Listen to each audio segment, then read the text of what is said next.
Good morning, everyone. I, Vedija Patil, associated with Connect to Clinic, welcome you all for this webinar on the invisible struggle addressing mental health in workplaces. Our esteemed speaker is a counseling psychologist bringing her valuable experience and insights to the virtual stage. Before moving on to the webinar, I would like to shed light on Connect to Clinic. Connect to Clinic transforms patient doctor connections through seamless online and offline consultations, closing the gap between the healthcare professionals and individuals. Connect to Clinic's Med Updates is an exclusive feature for the doctors which offers concise yet comprehensive updates, ensuring doctors to stay informed on the latest medical advancements, treatments, and health related insights. The doctors can access concise and reliable updates, enhancing their knowledge of medical topics. And the best part is, it comes free and you can access freely all the articles in these updates.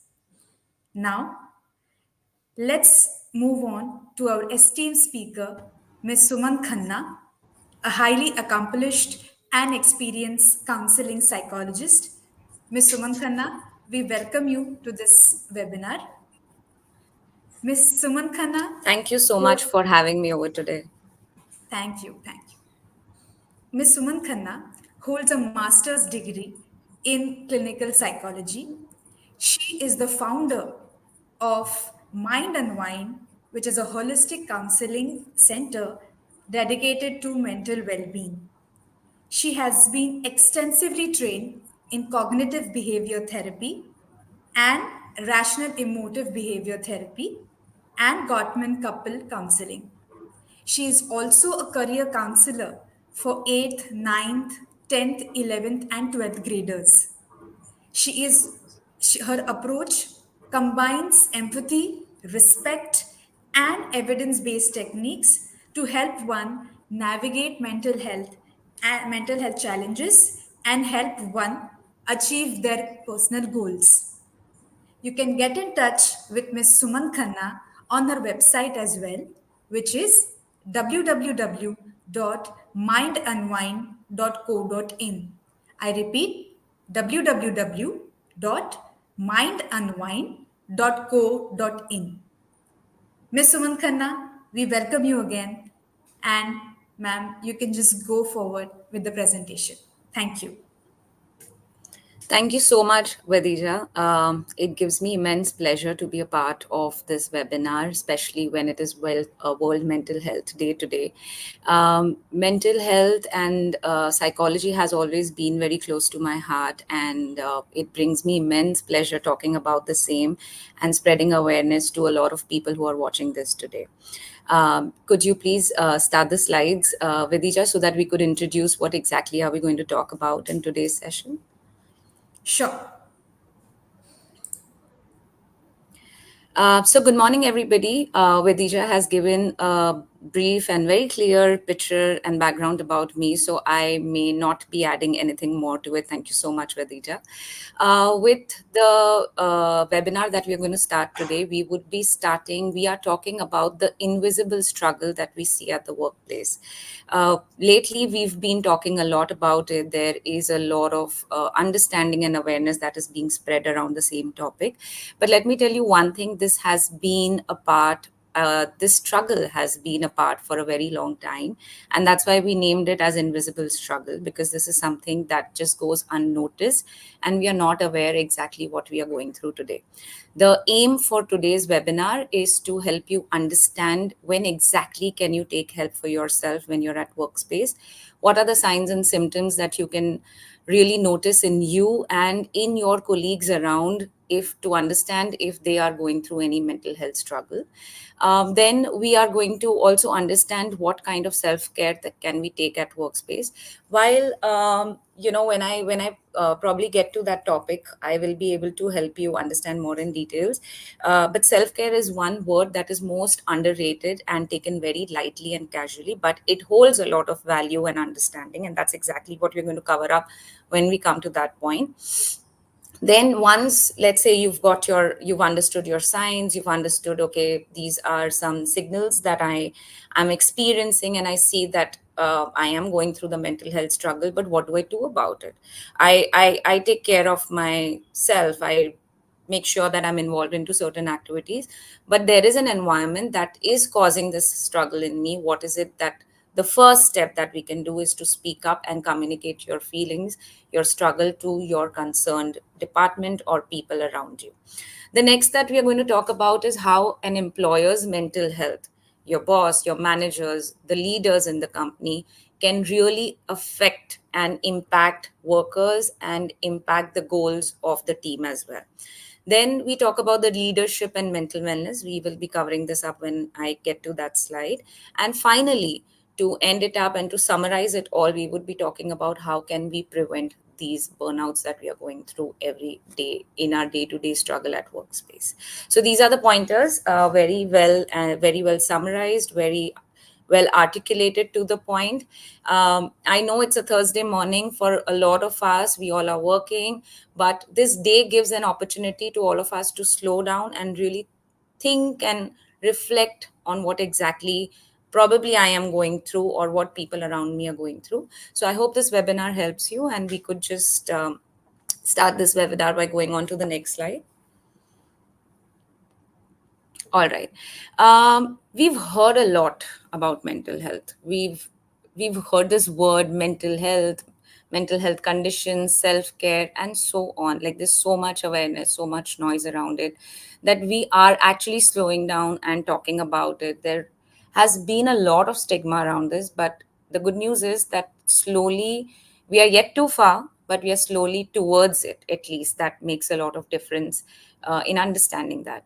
But when we talk about mental health, it is very important to know what mental health is. Because कई बार हमें mental health बोल देते हैं कि oh I'm and बहुत frequently हम ये भी देखते हैं कि mental health terms like depression, ADHD, anxiety, fear, trauma, ये बहुत words हैं जो हम बहुत casually use करते हैं, and then we don't even really know what the real meaning is. But before we get there to really know what depression is, anxiety is, what exactly is mental health? So, when we talk about mental health is not just a state of mind.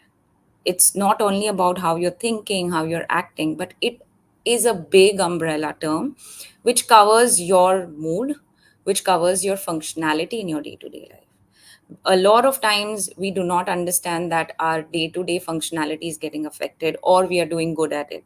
So how you're functioning, your relationships, it could be a personal relationship, your social relationship at workplace, how are they going on, and your cognitive ability. And when I talk about cognitive ability, it means that my thought process, am I feeling mental, do I see mental fog in me? Do I see that there is a block? I'm not able to see a clear picture. I'm not able to think properly. These things matter a lot. So mental health is not just about the state of mind, but it covers a lot of topics. It's about your physical health as well. So when clients come to us, we do not make sure that we are only talking about their mental health condition. We look into their physical activity as well. We look into their social activity as well. We understand how they're doing at home, at career, at their workspace. So it's a 360-degree approach. So gone are the days when we only thought that mental health is just about how I feel and how I think. No, it covers a lot of it. Now, when we talk about mental health and the link between the workspace, it is important that they both go hand in hand. So when we talk about how workplace impacts, let us understand that workplace has a significant impact on the mental health of individuals. How the pressure of your work, the kind of people around you, the environment, all these things, they play a very important role, and that has an impact on your mental health. And conversely, the mental health of the individuals affect their performance at work. So it is hand in hand. How you are, like the environment at workspace affects your mental health, and how your mental health is affects your performance. So it just goes hand in hand. That is one thing that we have to keep in mind. The next thing that is very important is that there was a recent research, and in the where it was understood that an average person spends almost half of his waking life at workspace. So now you can imagine the kind of impact, the environment, how it can affect your mental health. So it's actually said that your workspace has more impact than an impact a doctor or a therapist would have on you.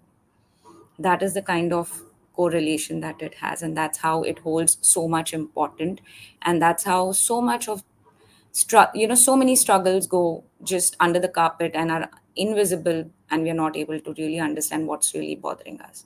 So that is very, very important. Now when we talk about how it affects us, there are a lot of course, reasons and ways that you could just see that how mental health affects work. We've tried to team it up, sum it up in these boxes. So first is of course the productivity. When you see that that your mental health is affecting your productivity, you're not able to achieve your targets, you're not able to really get up in the morning and go to your workspace, you don't feel like going to your workspace, you see a lot of procrastination happening. These small signs sums up under the category of productivity, and this could one of the major important signs when you could see. The second is your decision making, as just what I was talking about a little while ago about brain fog, confusion. All these together create confusion in decision making. You're not able to understand. So let's say there are multiple targets that are left for you to complete, and you're not able to understand what really needs a priority from my end right now. So that decision, even if I want to leave that job, I'm not able to decide on that particular aspect as well. Or if I want to really choose between two important priorities today at work, I'm not able to do that. So that affects your judgment, that affects your concentration. There is a decrease in your focus, because of which the decision making also becomes your decision making also gets affected, and it becomes less.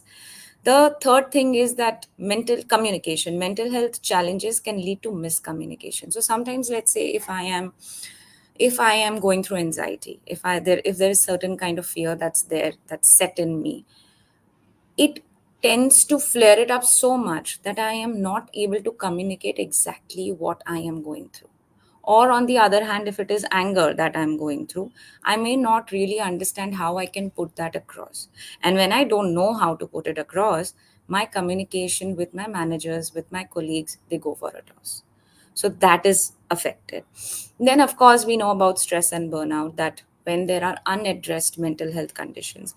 Now there are reasons why it goes unaddressed. It could be probably because I'm not aware that I'm going through this. Probably I do not have enough resources, I do not have enough time to really address these issues, and that is the reason why it just keeps piling on, and then there is stress and burnout.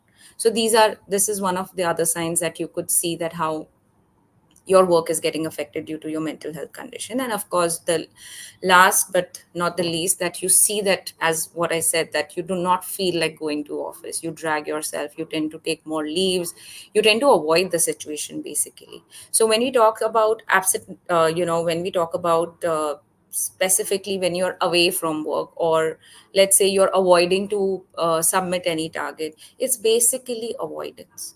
Now, that avoidance could come because of multiple reasons. Probably there are too many targets to be submitted, or there is this fear of what my boss and manager could say, or it would impact my work, or there could be some other substantial, consequence because of which I'm just not ready to face it. So this turns into me not going to work and coming out of it. So these are just one of those very few things that have been summed up here on the slide, which shows that how mental health affects your work. All right. So this was about understanding mental health and how it affects our health. See, one thing that we also need to remember, that while the While these things have been summed up here, every person is different. So the condition and the person who's experiencing it will vary differently. So it could be totally different for me as Suman Khanna, what I am going through, and it could be totally different for you.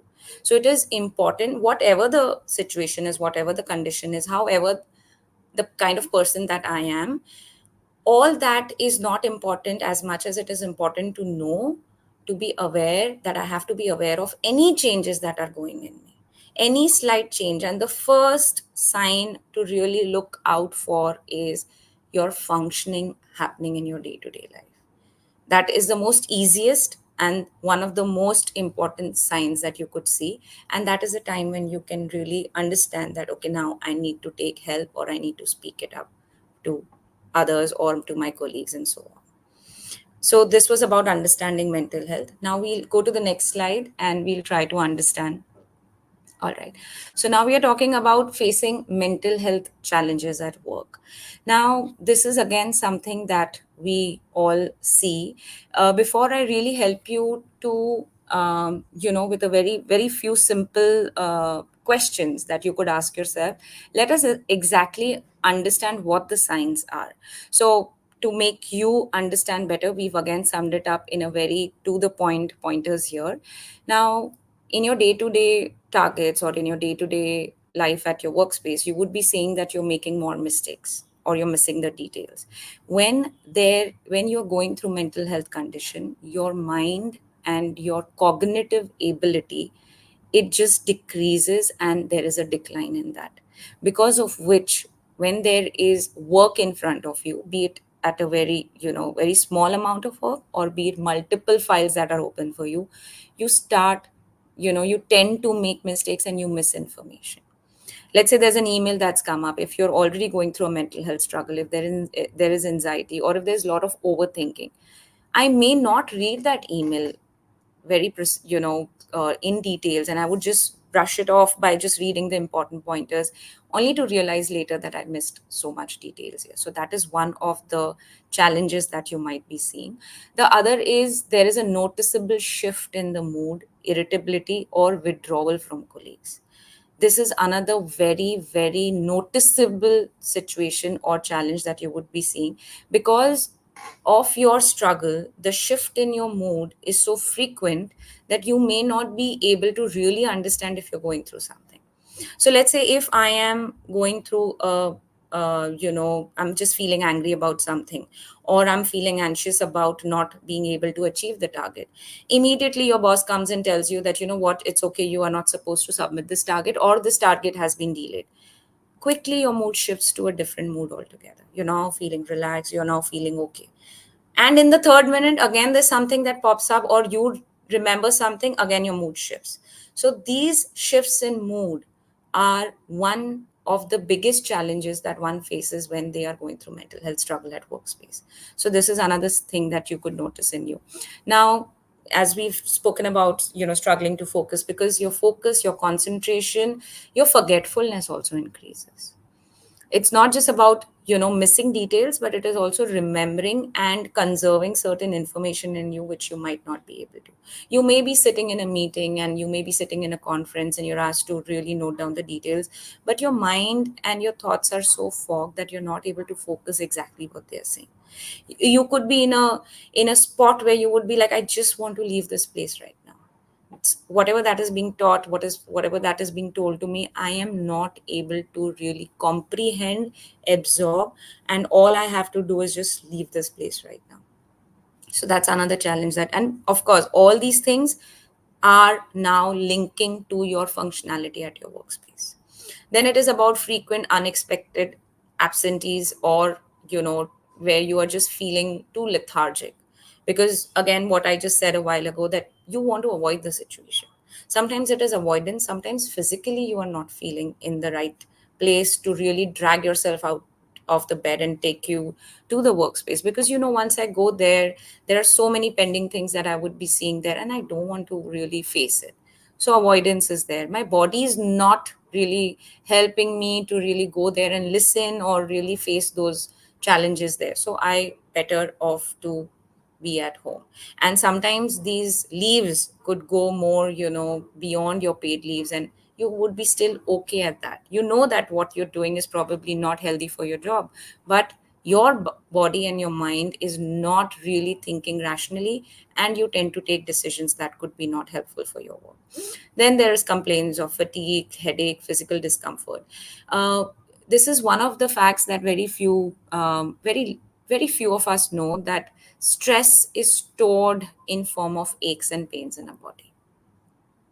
We are not aware about this, but today I really want you, and the reason why we are here today is to get you to that.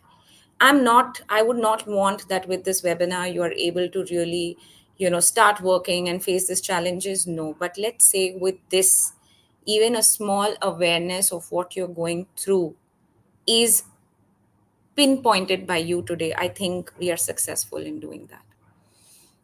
Only simple awareness of how I am feeling right now. And if you're watching this webinar right now, take a moment. Just take 5 seconds or 10 seconds, and right now ask yourself these two simple questions. How am I feeling right now? And where am I feeling that in my body? And that gives you a lot of awareness. Of course, it is then followed by a lot of acknowledgement, validation, then working on it. See, what happens is most of the time when we're talking about mental health struggle, or when we talk to our friends, family, or it's not about only talking to professionals will help you, but even when you talk to your friends and family, it's helpful. But what happens is that when we speak out, the first thing that we get is the solution. Surprisingly, solution is the last thing that you would ever want. The first thing is acknowledgement to what you're feeling, acknowledgement to what you're going through, validating your experience. Because when I'm feeling angry, if my upbringing is such, or if my workplace culture is such, which says that no, showing anger is wrong, I will fight hard to first exit that, bring that anger out of my body and work on the solution directly. But that's not what is supposed to be done. Anger is healthy as well. There is healthy form of anger as well. Unless you know exactly how to exhibit that anger, you're good to go. But did I even acknowledge that anger, that anxiety, that fear that I have for my targets to be completed today? No. All I'm doing is that I want to finish it. And you will be surprised the day you start being aware of your body and your mind, half of your battle is won there. So when we talk about fatigue, headaches, and physical discomfort, many a times you may not be aware of your emotions, but your body aches can exactly help you know what emotion you're going through. So that awareness is very important. And the last thing is displaying frustration, anger, or extreme emotions, avoiding social interaction and teamwork. So these are some very well summarized challenges that we shared with you today. But before I go to the next slide, a few questions that you can ask yourself to really know if you are facing challenge at work. Very simple few questions, not something that only we as professionals can help you out with, but these are very simple challenges that you can ask. So one is that when you get up in the morning, or when you're sleeping at in the night, ask yourself, or you can question yourself with these following questions. The first is, do you question the value of your work? When you get up in the morning, or when you're sleeping in the night, do you question the value of your work? Do you drag yourself to work and have trouble getting started? That is very important. So when I say do you have to ask yourself, am I? So am I dragging myself to work? Am I having trouble getting started? Do I feel removed from my work and people around that I work with? Have I lost my patience with coworkers, my clients? Do I lack energy to do my job well? Is it hard for me to focus on my job? Do I feel less satisfaction from what I am doing? So these are these few questions, and you would really exactly get answers if you're really facing challenge at work.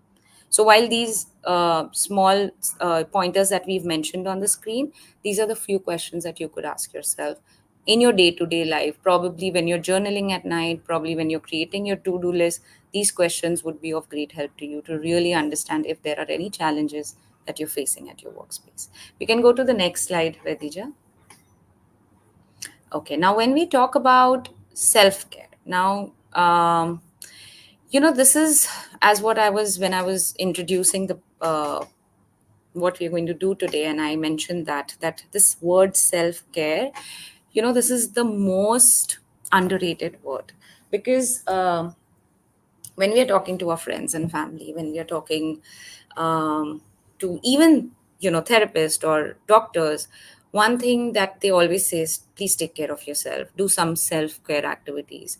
Now it may, because we read it, hear it so much on social media platforms as well, but what exactly is self care? There is very it's very, very important to know what self care is.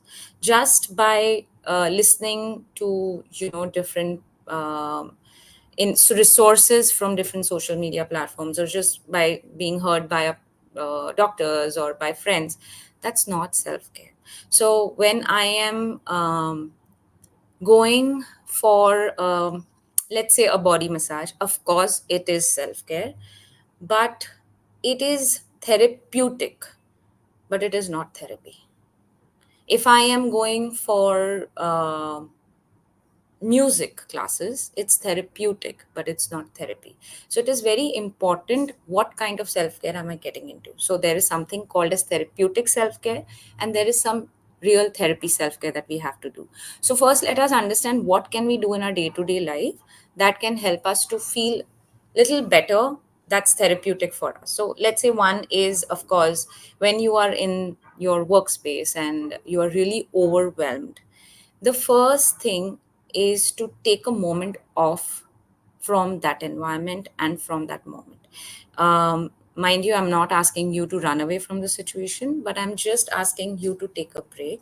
And when you take a break, while it may not be really possible for you to do that every time, but try to step out from the space that you are in. So if you're at the desk, try to come out of your cabin.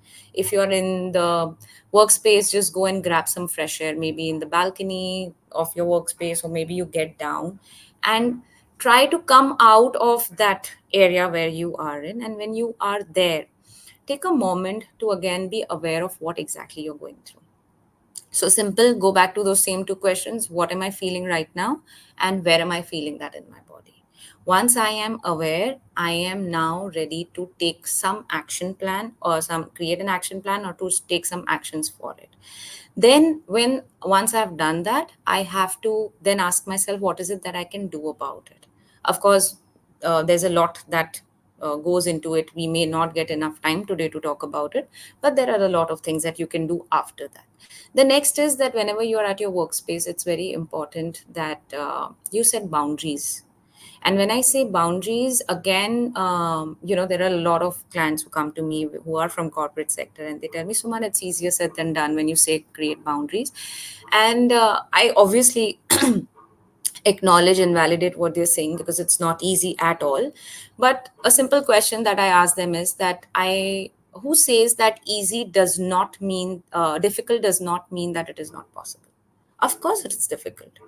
We've never, for some things to achieve in your life, you will have to go through a difficult phase, but I have to look at the worth of it. I have to really look, what am I getting finally out of it? So if setting boundaries is difficult, I will have to work towards it. And of course, when we talk about boundaries, a lot of skills come into it. It's not just about just creating that visual line between you and your boss. No, of course not. There are a lot of skills that go into it to learn how to create a boundary. So once you are learning those skills, you are good to go at that point. Then it is about staying organized, taking breaks from your task. And when I say task, taking breaks from the task, it is very important that today, if I am feeling overwhelmed, do not compare yourself with other co-workers that are there at your workspace. That, oh my God, she's still, up and going, and I'm already feeling so low, and it's just 11 o'clock in the morning. That's fine. We are not two similar people, and we could react and act differently. Right now, I need a break. Right now, I need to come out of this task for a moment, and I'll do that and you deserve it, right? It's your right to take that break. Then practice mindfulness. When we talk about mindfulness, again, this is one word that we've been hearing a lot lately. In very simple terms, mindfulness basically means being with yourself and being aware of what you're going through. So, coming back to the first point that I just said, being aware, awareness. What am I feeling right now? You do not need to focus on anything else. And mindfulness is different from our day to day meditation. Mindfulness is just being aware of your own self, mentally and physically. That is mindfulness. Staying connected with colleagues, very very important. Again, I would say that not all have this kind of understanding and connection, but be connecting with your colleagues.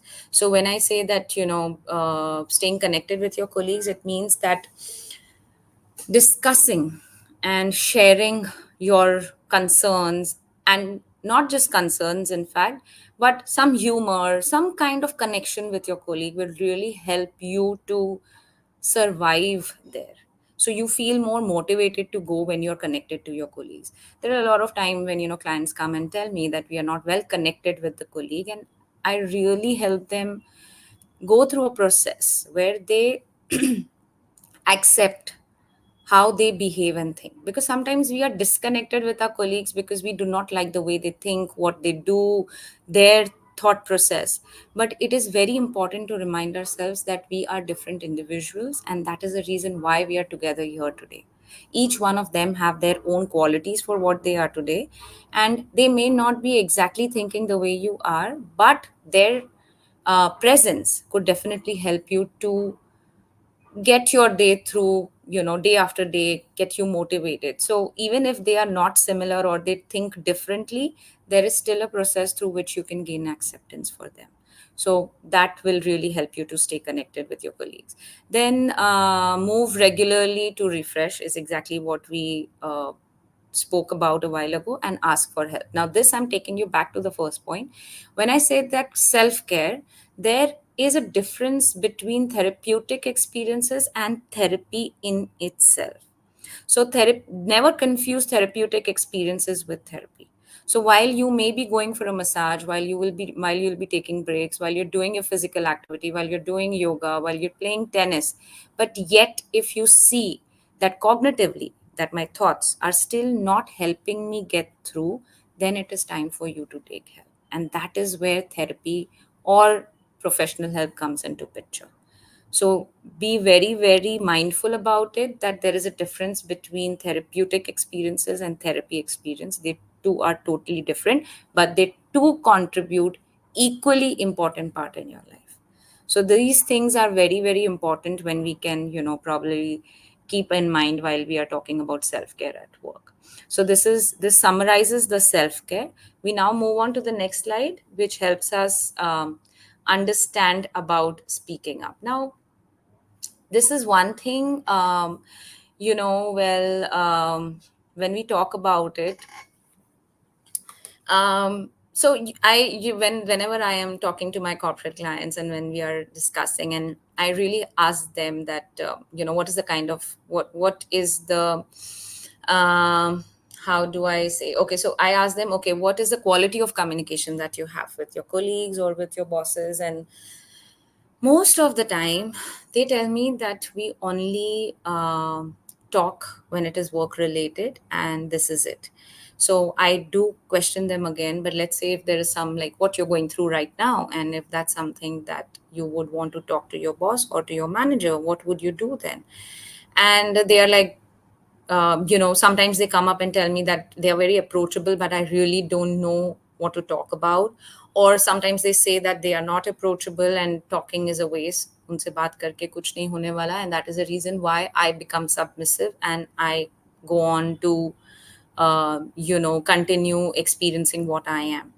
But remember one thing when we talk about this, at any given point, as an individual, if you see that your emotional state is impacting your ability at work, or is impacting your functioning or your performance or your targets at work, that is the time, while it may be difficult, while you may not know, but let me tell you that that is a cue in itself, that now you need to go and talk to your boss, your manager, especially if it is the work environment that is causing this problem.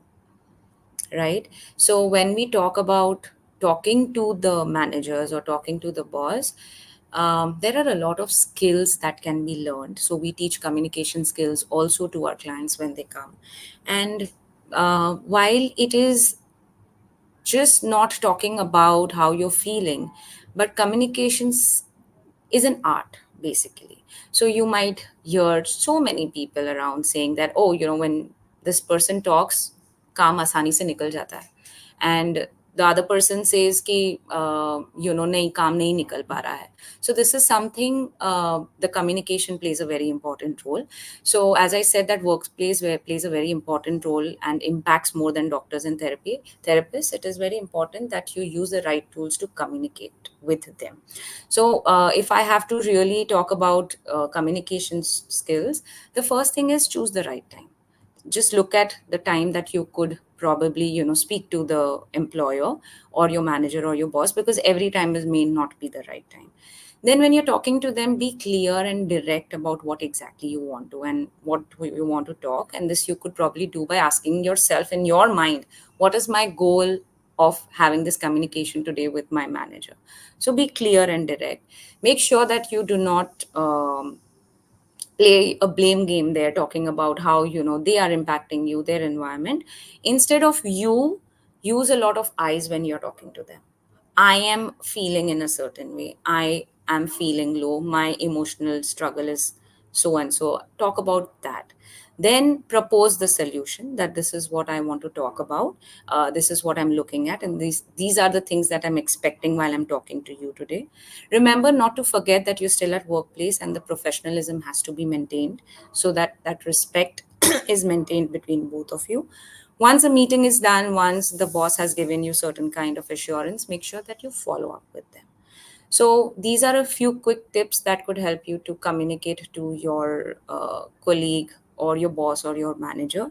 Yes, it is difficult, but as I said, difficult does not mean that it is not possible. So these are the ways that we could communicate. So we could go up to the next slide, Vidija.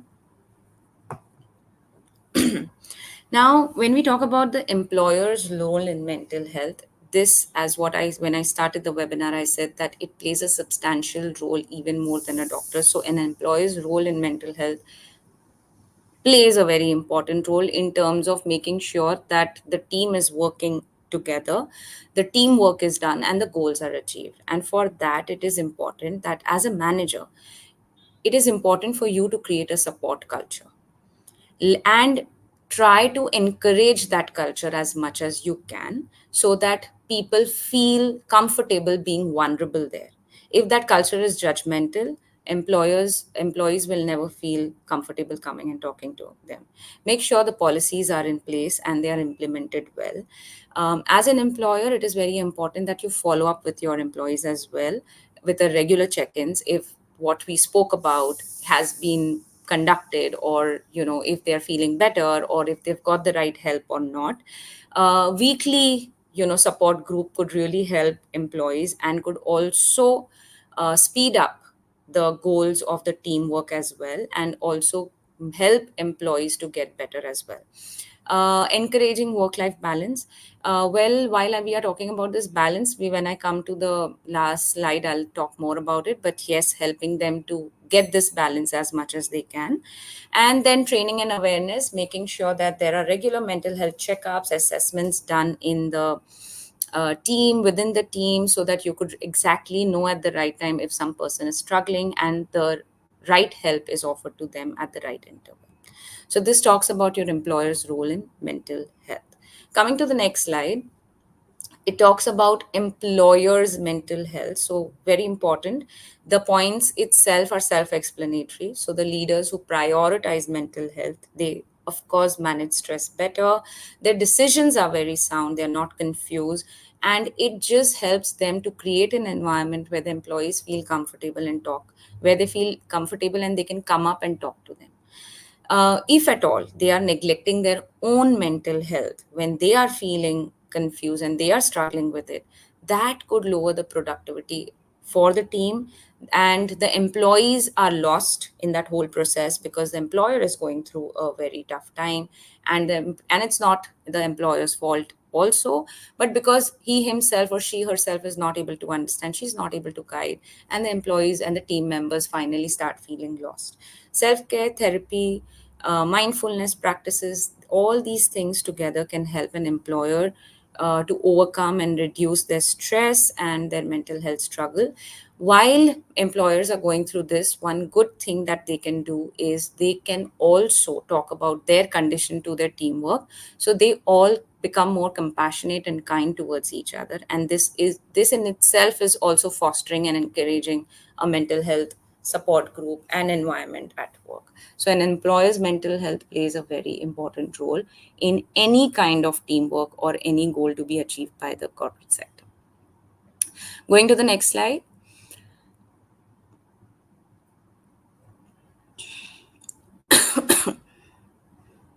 Leadership and mental wellness.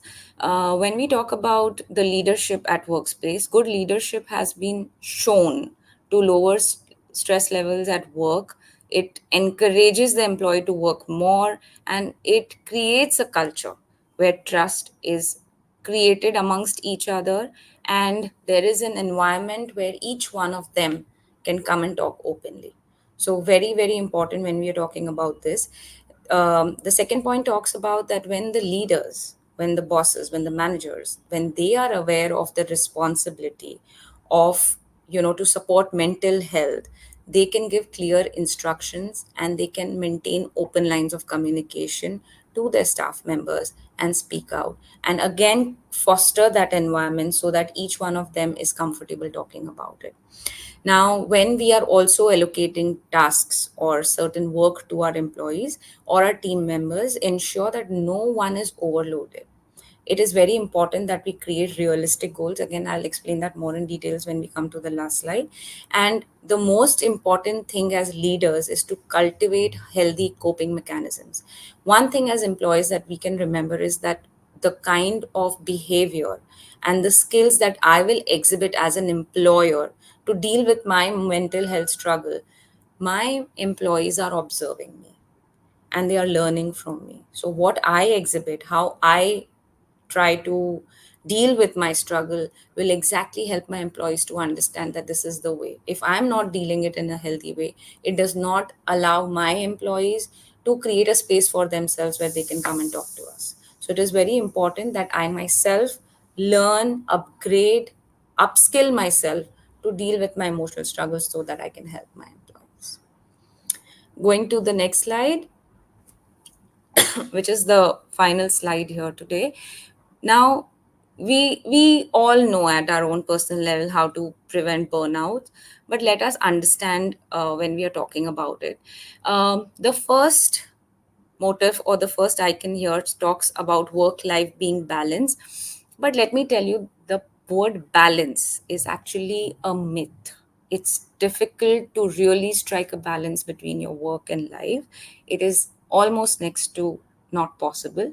But what balance actually means here is, and what we actually saw in the last slide as well, balance in that moment means that let's say that for this coming week, for this day, or for a month, if my work is my priority, my life, my personal life takes a back seat. And that's a balance that I'm creating, that today the work is a priority and my personal life can take a back seat. But remember to coming back to where I started and not just being involved so much so that I forget that I have a personal life. That is dangerous. But let's say if my work, if my personal life is important, let's say if there's something coming up, there's a wedding, or it's my child's birthday, or let's say if it's my family's get together, or certain commitment, health commitment also that I have for my personal life, my work takes a backseat. That's a balance where I'm giving importance to what is a priority in my life right now. That is what balance is. It is very difficult to really strike a balance every day on a regular basis between work and life. Try as much as you can. Of course you can, but there's always something going to be amiss, and which is okay. Having open communication with your partner, with your family, similarly at your workplace, helping them understand what exactly you're going through will help you to get this balance of work life, not on your regular basis but on your priority wise. Next is set setting realistic goals. When we talk about realistic goals, it is important to create realistic goals based upon your energy, based upon how much you can work on that day and the time that you have with. Just setting unexpected goals, unrealistic goals, that okay, I'm going to complete 10 targets today without knowing that I do not have enough time and energy, that is not a realistic goal. Every morning when you get up, ask yourself, what is the level of energy that I have today? How much time do I have? And accordingly set your goals. Communication, we spoke in details about it, so make sure that you foster that. Promote a supportive environment, not just at work but at home as well, so that you're able to jump between the two and switch between the two easily, so that you do not feel burdened and guilty about not being present at one place. Recognize and reward your efforts, be it as small as, like, just probably going for a nice movie, going for a massage, celebrating it with a dinner. Make sure that you do that and reward yourself. Talking about work from home and mental health, that has also gone a long way, because we saw that in COVID. Working from home has also affected our mental health big time, because when we are working from home, we are, especially for those who are freelancers, they are isolated. They are not able to really meet their co-workers, they are not able to socialize. In such a situation, make sure that you create network for yourself, where you meet people regularly, people with the same background, people with same IQ, people with same interests, so that you do not feel isolated and alone when you're working from home. All these things could be discussed more in details, but we are just running short of time maybe, and we could probably come up with something else again and talk about it more in details. But I hope with this webinar today, things were, they were not really in details but very crisp and to the point. And today being the World Mental Health Day, just a small message that let's just erase the stigma and create a culture where mental health is supported and fostered. So I hope this helps, Vedija, and I hope we've covered all the slides so far. Yes, we have covered almost, I mean, we've covered everything. And thank you so much, Miss Suman, for those thoughtful and those valuable insights which you shared with us on today on World Mental Health Day. That is how mental health affects, any individual's life or their mental health in workplaces. Absolutely. That's very important. Absolutely. And yes, and thank you so much for touch basing on those important pointers on self care and Hmm. telling us the difference between therapeutic and therapy. That's very Yes. important, which I learned from you today. So thank you so Yeah. much for that piece as well. And I would really appreciate you took your time from your busy schedule and had and came with us on this webinar. And there are a lot of messages coming in for this webinar, that thank you so much. They're thanking you for sharing those valuable It was things. my Because, complete yeah, pleasure. yeah, And our main reason everyone here is is. to spread that awareness as much as we can. Yeah, because nowadays, making us the recent case on ENY, those young girl who just passed away on that, so, with so much work pressure on her. So that Right. actually helps us, or that just enlightened us. I mean, that shocked us so much. Absolutely. And Absolutely. for everyone, so that you take care of your mental health is so important nowadays, because with so And much pressure in the exactly what corporate I world. just said, Vidija, the moment you see that your functioning is getting affected, take that as your first sign. Do not even wait for Exactly. anything. We wait for big things to happen till we really take help. But when we see there's a slight change in our vision, we immediately visit the doctor and we make sure that we get the right number for our eyes, and we make sure that our productivity is not affected because of that. But at the same time, when we see signs for our mental condition or mental struggle, we try to put it under the carpet, that okay, this is something that will be taken care of, we could just get to it and do it later. But I think the moment we change this attitude, we are at the right place at that point then. Thank you. Thank you again. Thank you so much for your valuable time. My If there are pleasure. any Thank you other so questions, much. I'll personally get in touch with you for that. Sure, Vedija, Okay? anytime. Thank Thank you you. so much. Have a great day. All the Same best. to Bye you. bye. Same to you. Thank you. Bye.